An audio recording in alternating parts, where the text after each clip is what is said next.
থাকে ডুবাইত চিন্তা কৰে অসমৰ ৰাজ্যৰ অন্যতম ধনাঢ্য ব্যক্তি তেওঁ সম্পত্তিৰ পাহাৰত বহিও চিন্তা কৰে কিন্তু ডাল দৰিদ্ৰৰ নাম তেওঁৰ মুস্তাক আনফৰ ধৰ্মত ইছলাম সহায়ৰ সময়ত তেওঁ নাচায় কোন হিন্দু কোন মুছলমান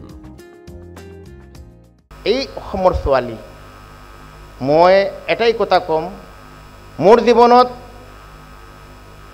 মই ব্যৱসাৰ লগত মই প্ৰত্যেক দিন মই যদি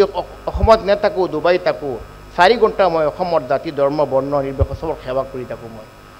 আমাৰ আনফৰ ফাউণ্ডেশ্যন এখন আছে ইয়াত আমাৰ আনফৰ ফাউণ্ডেশ্যনে প্ৰত্যেক দিন মোৰ মোবাইল দুটা আছে এটা হ'ল ছ'চিয়েল মোবাইল সেৱাৰ মোবাইল এটা হ'ল মোৰ ব্যৱসাৰ মোবাইল মই 3 ঘণ্টা 4 ঘণ্টা প্ৰত্যেক দিন অসমৰ পৰা মই নেজানো আননোন পাৰ্চন সিহঁতে সকলে মোক ফোন কৰে যে দাদা মই বিপদত মোৰ আপোনাৰ ল'ৰাই পৰিব নোৱাৰে আপুনি কিবা সহায় কৰক বহুত মানুহ ফোন কৰে মই কেঞ্চাৰ পীড়িত মই কেতিয়াও দেখা নাই কোনজন হিন্দু কোনজন মুছলমান আমি সব একজন ঈশ্বৰৰ বন্দা আল্লাহৰ বন্দা সেইকাৰণে মই সদায় সমাজ সেৱা নিস্বাৰ্থভাৱে কৰি গৈ আছোঁ আগৰ তথা সুগন্ধি আতৰৰ ব্যৱসায়িক সাম্ৰাজ্যৰ গৰাকী তেওঁ দেশে বিদেশে বিয়পি আছে তেওঁৰ ব্যৱসায়িক সাম্ৰাজ্য জন্ম হোজাইৰ পৰা ব্যৱসায় আৰম্ভ কৰি প্ৰতিষ্ঠা হৈছিল মুম্বাইত তাৰ পাছত সৌদি আৰবলৈকে বিয়পিল তেওঁলোকৰ ব্যৱসায় কিন্তু তেওঁৰ এই যাত্ৰা ইমান সহজ নাছিল মই অসমৰ হোজাই মানুহ মোৰ দেউতা 1921ত অসমৰ হোজাই আলিনগৰত জন্ম হৈছিলে তো খেতিয়ক আছিলে কিন্তু খেতিয়ক থকাৰ লগতে অৰ্ফেনো আছিলে তোৰ মাত্ৰ 3 বছৰ বয়সত তেওঁৰ দেউতা ঢুকালে গাৰ্জেন ভালকৈ নাছিলে বহুত কষ্টভাৱে জীৱনটো অতিবাহিত কৰিছিলে তথাপিও মোৰ দেউতা যেতিয়া ডাঙৰ হৈছে এটা সপোন আছিলে ব্যৱসায়টো কেনেকুৱা উন্নতি কৰা যায় মোৰ দেউতাই 1950ত মুম্বাই গৈছিলে মাত্ৰ 50 টকা হাতত লৈ পেলাই ব্যৱসায় আৰম্ভ কৰাৰ কাৰণে অসমৰ পৰা আগৰৰ তেতিয়া নামতি নাহাৰণি তিতাবৰ আপোনাৰ নাগালেণ্ড মিজোৰামৰ পৰা আগৰটো লৈ পেলাই তেওঁ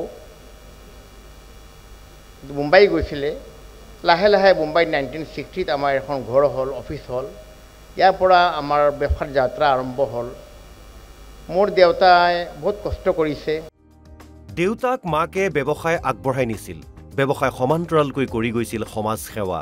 পিতৃ-মাতৃৰ সেই পথেৰি অগ্ৰসৰ মুস্তাক আনফৰ মোৰ দেউতাক মই দেখিছোঁ যেতিয়া মই সৰু থাকোঁতে যদি ঘৰৰ ব্যৱসায় কৰে 5 ঘণ্টা কিন্তু 3 ঘণ্টা সমাজ সেৱা কৰিছিলে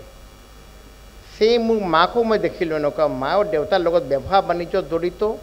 লগতে কিন্তু সমাজ সেৱা সমাজক মোক কেতিয়াও দেখা নাই যে জাতি ধৰ্ম বৰ্ণ নিৰ্বিশেষে চবৰ কাৰণে সমাজৰ সেৱা আগবঢ়াই গৈছিলে আমাৰ কাষতে আমাৰ হিন্দু মুছলিম অসমীয়া বহুত মানুহ আছিলে সেই সময়ত আৰু তেতিয়া মই সৰু থাকোঁতে দেখিছোঁ যে আমাৰ ঘৰত কিবা ভাত ৰন্ধা হ'লে কিবা ভাল কোনো খোৱা হ'লে টিফিন আপোনাৰ আহে পাহে যিমান আপোনাৰ আত্মীয়স্বজন হওক কিবাতো চবৰ ঘৰত গৈছিলে সেইবিলাক মই দেখিবলৈ প্ৰেৰণা ল'লোঁ মোৰ দেউতা আৰু মাৰ পৰা মই যেতিয়া আপোনাৰ দেউতা ঢুকাল 1990ত তেতিয়া আমাৰ সৰু ভাইটি শ্বব্বিৰ আনফৰ ইয়াত আছে আৰু মোৰ দাদা ফাৰুক আনফৰ আৰু মোৰ মা মোৰ বেকবন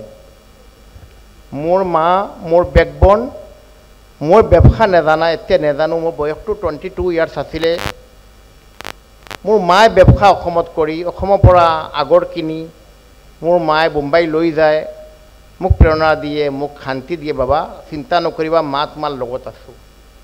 মই 2বাৰ বেংক্ৰাফ্ট হৈছিলোঁ মোৰ হাতত পইচা নাছিলে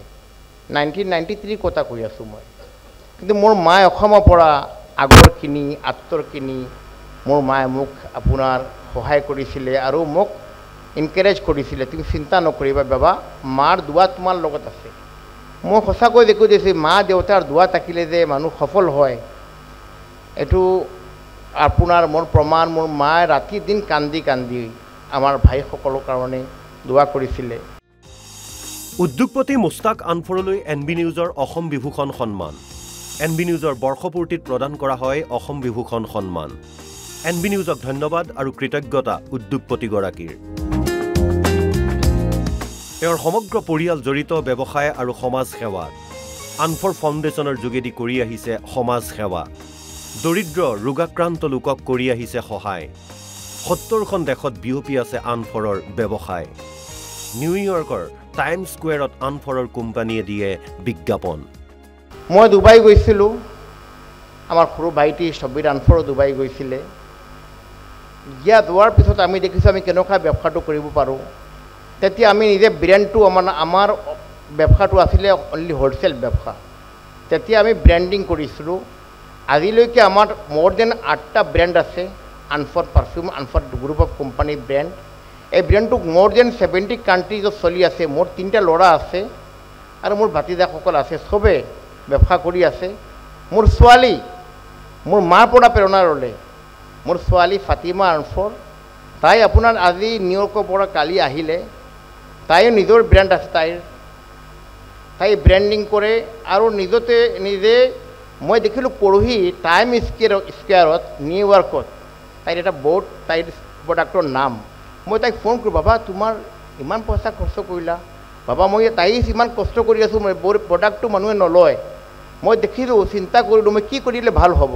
তেতিয়া মই এডভাৰটাইজটো দি দিলোঁ মই টাইম স্কোৱাৰত সেইদিনৰ পৰা বাবা মোৰ প্ৰডাক্ট চব বিক্ৰী হৈ গ'ল আৰু যিমান ডিষ্ট্ৰিবিউটাৰ আছে আমেৰিকাৰ চবে মোৰ পৰা কিনি ল'লে মোৰ দেন $1 or $2 million প্ৰডাক্টবিলাক তাইৰ বিক্ৰী হৈ গ'ল সমাজ সেৱা কৰিবলৈ মুস্তাক আনফৰক নেদেখাজনে আৰু অধিক শক্তি দিয়ক তেওঁৰ ব্যৱসায় আৰু অধিক বৃদ্ধি হওক এয়াই আমাৰ কামনা news desk report NB news